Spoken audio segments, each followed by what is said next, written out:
Assalamualaikum warahmatullahi wabarakatuh. Jumpa kembali sama saya di sini sama Outdoor Camp. Oh ya, buat teman-teman yang masih aktivitas di luar dan bekerja di luar, tetap jaga kesehatan ya, dikarenakan memang kondisi saat ini tidak menentu, termasuk pandemi. Buat bagi yang percaya ataupun yang tidak percaya, alangkah baiknya kita selalu waspada. Baik, pada video kali ini saya akan mereview beberapa jenis trekking pole yang biasa digunakan oleh para pendaki saat mereka melakukan aktivitas pendakian. Jadi trekking pole ini fungsinya itu sebagai alat bantu pada saat kita melakukan pendakian ataupun aktivitas petualangan, khususnya di gunung. Jadi fungsinya yaitu mengurangi beban yang ada pada punggung dan pinggang, sehingga pada saat pendakian sebagian bebannya dialirkan atau ditopang oleh trekking pole ini. Bagi sebagian para pendaki, trekking pole ini cukup membantu ya untuk berpetualang. Dan pada video kali ini saya akan review ada beberapa 3 jenis trekking pole yang biasa digunakan oleh para pendaki gunung. Saya mereview bukan berdasarkan merek, tetapi berdasarkan jenis trekking pole-nya. Ya, yang pertama ini trekking pole ini jenis ulir ya. Kebetulan mereknya dari Daulagiri.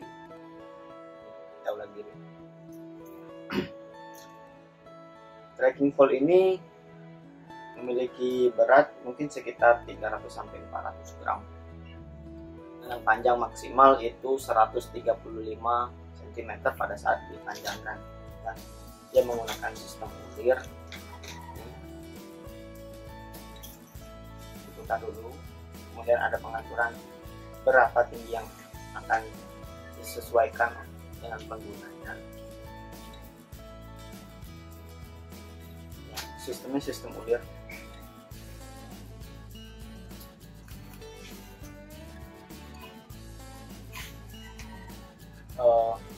Untuk dari segi berat, trekking pole ini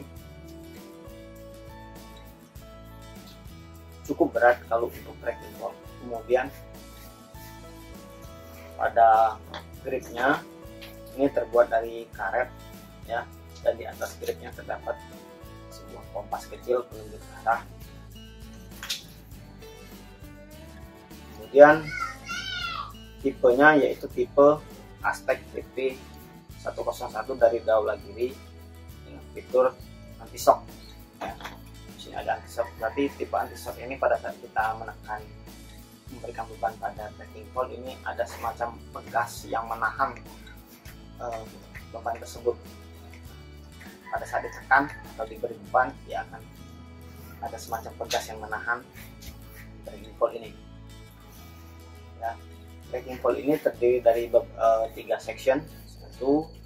Kemudian yang di sini 2 dan yang di sini 3 ya, terdiri dari 3 section dengan sistem ulir, kuncinya dengan sistem ulir. Dan di sini ada strap gripnya yang digunakan sebagai pegangan seperti ini ya, dari Daulagiri. Trekking pole ini adalah trekking pole yang paling umum digunakan ya, dengan bahan yaitu aluminium alloy. Ada beberapa jenis bahan untuk trekking pole, diantaranya yaitu aluminium alloy, kemudian ada juga duralumin, ada juga yang menggunakan bahan karbon ya. Dari ketiga bahan tersebut dia mempunyai berat atau bobot yang berbeda-beda.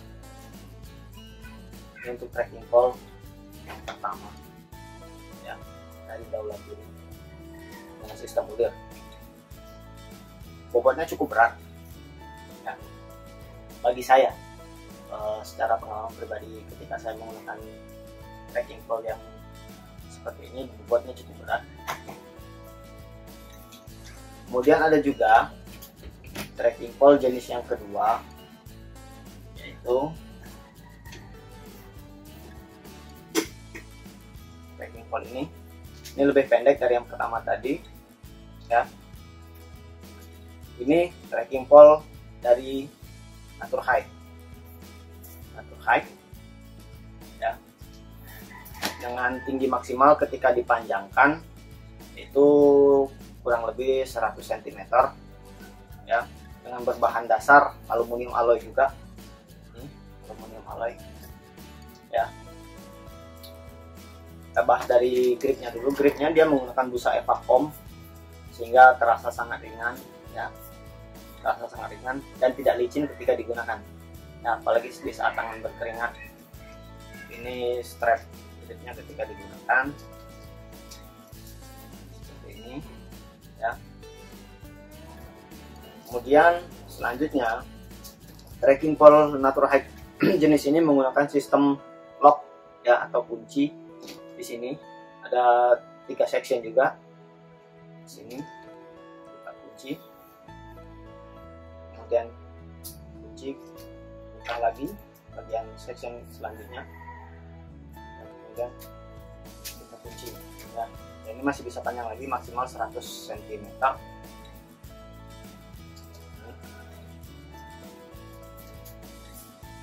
Trekking pole ini lebih gampang ketika mau di adjustable ya, atau diatur sesuai dengan penggunanya. Tinggal buka lock, kunci, kemudian pasang kembali kuncinya. Berbeda dengan trekking pole yang sebelumnya menggunakan sistem ulir, harus diputar dahulu. Di sini tidak ada, pada atas gripnya tidak ada kompas seperti Naturhike tadi, maksud saya seperti Daulagiri yang pertama ya. Bobotnya lebih ringan dikarenakan yang pertama ini panjangnya 100 cm, sementara yang ini tadi adalah 135 cm ya. Kemudian lebih ringan, mungkin sekitar 250-300 gram ya bobotnya. Kemudian trekking pole ini tidak mempunyai fitur anti shock ya, tidak mempunyai fitur anti shock, tetapi secara bahan untuk bahan aluminium alloynya jauh lebih lentur ya, jauh lebih lentur. Pada saat dipanjangkan, trekking pole ini bisa sedikit melengkung ya, tetapi sangat kuat ketika digunakan pada saat pendakian. Trekking pole yang kedua yaitu dari Naturhike dengan sistem lock tadi ya, locknya seperti ini. Tinggal dikunci kembali ya. Ini untuk trekking pole yang kedua. Ketika menggunakan trekking pole ini saya merasa nyaman ya, dibanding dengan trekking pole yang pertama, dikarenakan tingginya yang cukup pas ya, 100 cm. Kemudian trekking pole ini tidak mempunyai anti shock ya, jadi pada saat kita akan memberikan beban pada saat ini, trekking pole-nya akan sedikit melengkung ya, akan melengkung sedikit. Kemudian di situ perbedaan antara trekking pole yang pertama tadi dengan sistem ulir dan trekking pole yang kedua dari Naturhike ini. Kemudian ada satu lagi trekking pole yang paling sering saya gunakan pada saat pendakian ya, yaitu trekking pole folding atau lipat. Ini dari Daulagiri juga ya, dari Daulagiri. Tracking pole ini berbeda dengan tracking pole sebelumnya, yaitu menggunakan sistem lipat. Jadi untuk pada saat dia tidak digunakan jauh lebih pendek di antara ketiga tracking pole ini. Jauh lebih pendek. Kemudian tracking pole ini juga berbahan aluminium alloy, ya, yang berat mungkin sekitar 300 gram. Kemudian bahan gripnya yaitu menggunakan busa Evapom yang sangat lembut, ya. Jadi pada saat digunakan dalam kondisi berkeringat pun dia akan tetap menggrip tangan kita. Ini adalah strap gripnya. Di sini terdiri berapa section? 4 ya. 1, 2, 3 dan 4 masih ada di sini. Satu lagi sebagai pengunci dari tracking pole tersebut. Kemudian ketika tracking pole ini dipanjangkan, pada bagian bawah ini tinggal ditarik, ya, dari sini tadi. Ini kita sambung dulu, kemudian sambung lagi, dan terakhir di paling bawah itu tinggal ditarik sebagai kuncinya. Di sini ada kunci, ya, pada saat kita mau menggunakan tracking pole ini sebagai penguncinya. Jadi ketika kita mau melipat tracking pole ini, pada saat tidak digunakan tinggal tekan kuncinya, kemudian tekan kembali dan dilipat. Nah, ya. Kemudian tracking pole ini mempunyai tinggi 135 cm. Kita panjangkan dulu, ya.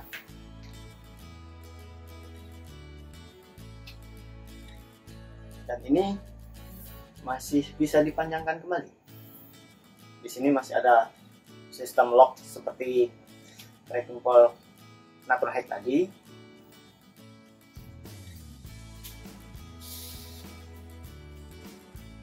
Masih bisa dipanjangkan kembali.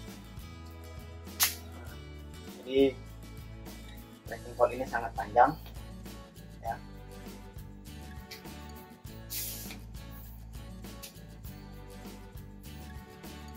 Kemudian tracking pole ini tidak menggunakan sistem anti shock, ya. Ya, tetapi dia cukup lentur,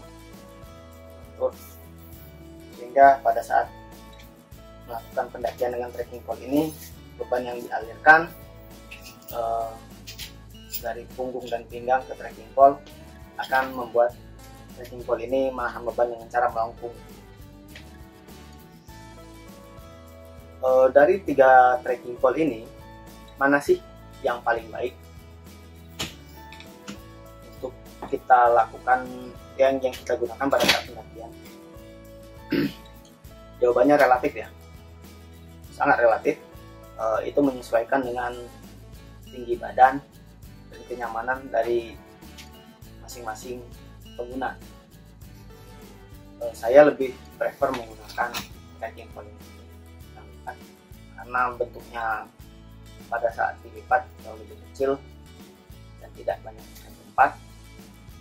Kemudian dia juga masih bisa dimaksimalkan dengan dipanjangkan apabila kita membutuhkan tracking pole ini untuk sebagai pole atau tiang dari flysheet ataupun tapen, ya. Karena dulu saya juga menggunakan tapen, jadi untuk menggunakan tapen itu biasanya dikombinasikan dengan tracking pole. Bagi teman-teman yang mau mencari tracking pole, mungkin video ini bisa membantu mana sih yang teman-teman butuhkan pada saat mencari tracking pole.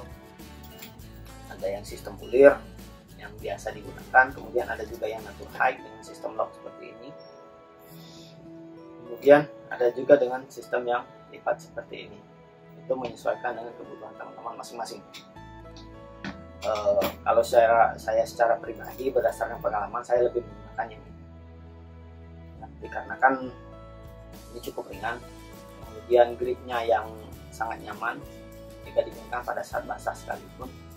Kemudian pada saat dia tidak digunakan dan dilipat, dia menjadi sangat kecil seperti ini, ya.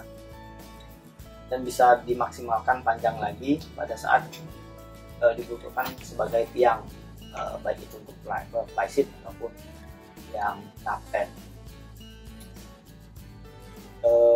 Demikian video review saya tentang trekking pole kali ini.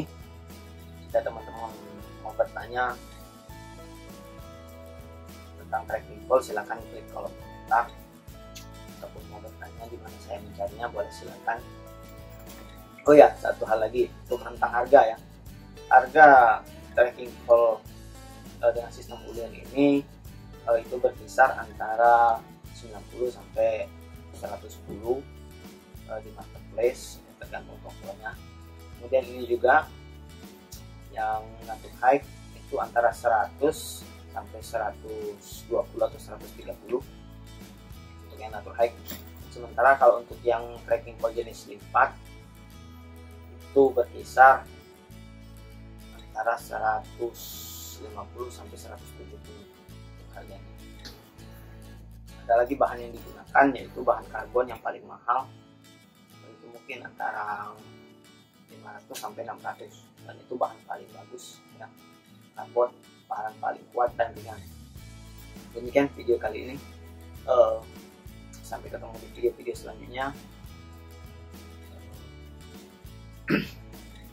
Mudah-mudahan saya bisa membuat video-video selanjutnya. Oh ya, kapan-kapan saya akan membuat video bagaimana tentang rental saya ini ya, bagaimana saya mendirikan rental dari awal tahun 2018 sampai sekarang 2021 untuk nantinya. Mudah-mudahan bisa terrealisasi. Oke, sampai ketemu di video-video selanjutnya. Assalamualaikum warahmatullahi wabarakatuh.